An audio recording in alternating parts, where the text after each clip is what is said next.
Hello बच्चों, let's read this question and the question says that one of the diagonals of a rhombus is of same length as the of the side of the rhombus.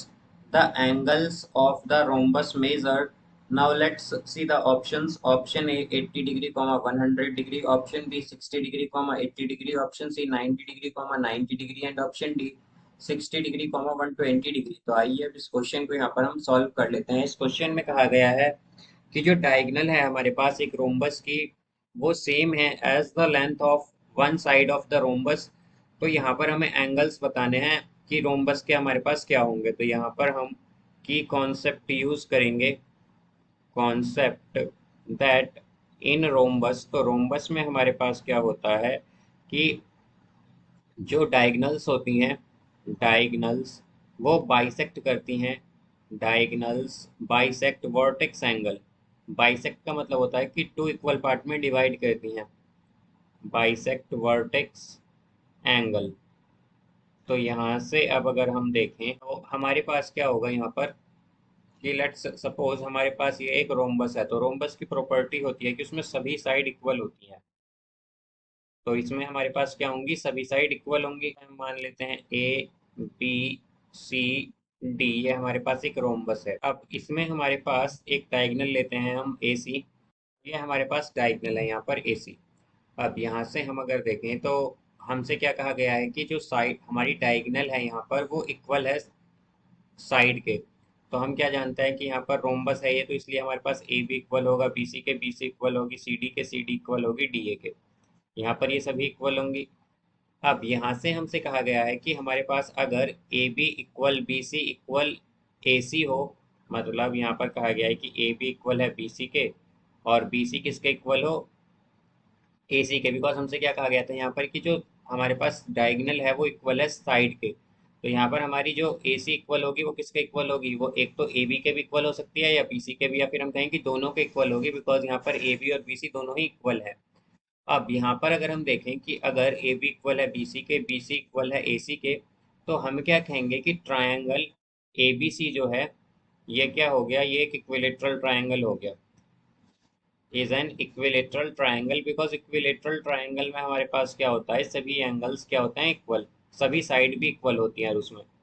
तो हम क्या कहेंगे कि हमारे पास जो triangle ABC है ये एक इक्विलेटरल ट्रायंगल है। और हम जानते हैं कि इक्विलेटरल ट्रायंगल में सभी एंगल्स क्या होते हैं, इक्वल, और सभी साइड भी इक्वल है। तो यहाँ पर सभी साइड इक्वल थी, यानी कि तीनों साइड इक्वल थी, तो हम क्या कहेंगे ये एक इक्विलेटरल ट्रायंगल है।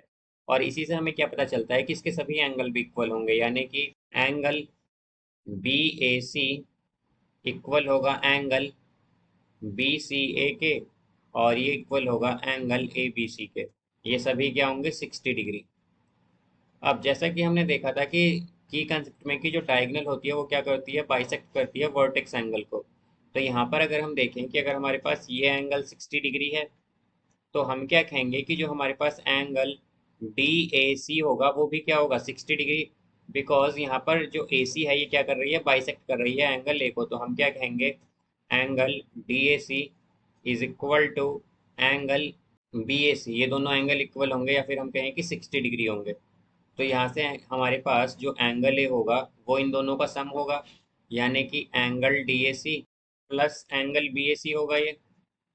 यानी कि ये हो जाएगा हमारे पास 60 डिग्री प्लस 60 डिग्री, यानी कि 120 डिग्री आ जाएगा ये। तो एंगल ए 120 डिग्री आ गया। और रोम्बस की हमारे पास प्रॉपर्टी होती है कि in rhombus, rhombus opposite angles are equal. कि क्या होती हैं, अपोजिट एंगल्स जो होते हैं वो इक्वल होते हैं। Angles are equal.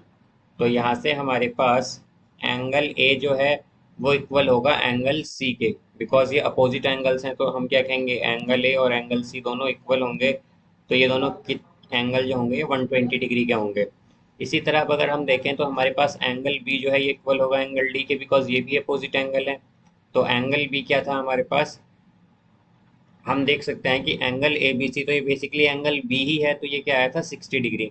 तो यहाँ पर ये दोनों एंगल होंगे 60 डिग्री के। तो हमें यहाँ पर यही बताना था कि हमारे पास एंगल क्या होंगे रोम्बस के। तो हम देख सकते हैं कि अपोजिट एंगल्स हमारे पास इक्वल होते हैं, इसीलिए हम क्या कहेंगे कि ए और सी तो होंगे 120 डिग्री और बी और डी होंगे 60 डिग्री के। तो यहाँ से हमारे पास क्या आएगा इसका आंसर आ जाएगा option D 60 degree 120 degree. So I hope you understood it well. Best of luck. Thank you.